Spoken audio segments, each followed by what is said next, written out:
Be on one's high horse. Be on one's high horse. It's an idiom.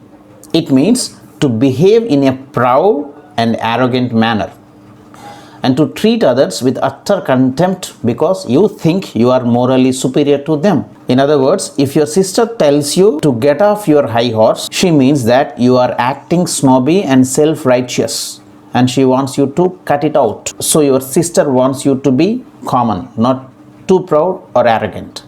Let's see it in the examples. The first one, whatever you do, don't get on your high horse and refuse to answer questions. When you are in the responsible position, you have to answer the questions. Don't refuse them. If you refuse, people think that you are proud and arrogant. That's the reason, don't get on your high horse. You have to answer the questions. That's it. The second one, a lot of people think it's about time Ramesh got off his high horse.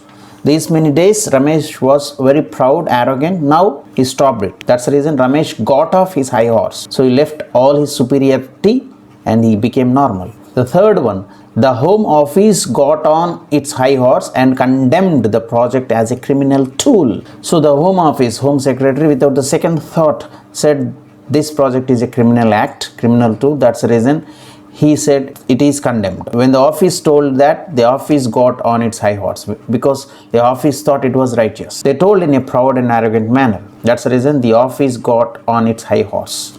The fourth one, my sister was a troublemaker as a teenager, yet she is always on her high horse lecturing me about my life choices. She doesn't know anything about life choices, but very proudly, arrogantly, she gives lectures to me. That's the reason she is always on her high horse. The fifth one, once you win the world titles, you have got to defend them.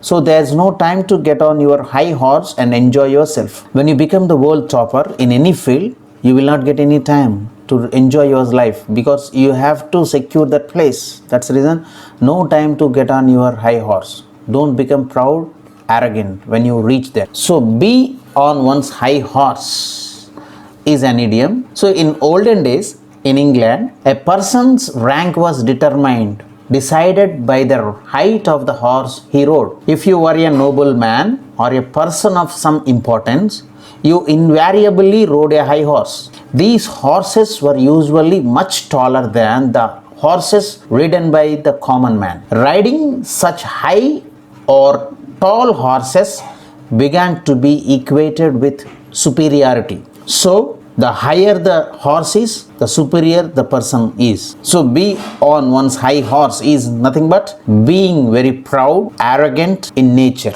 or in manner.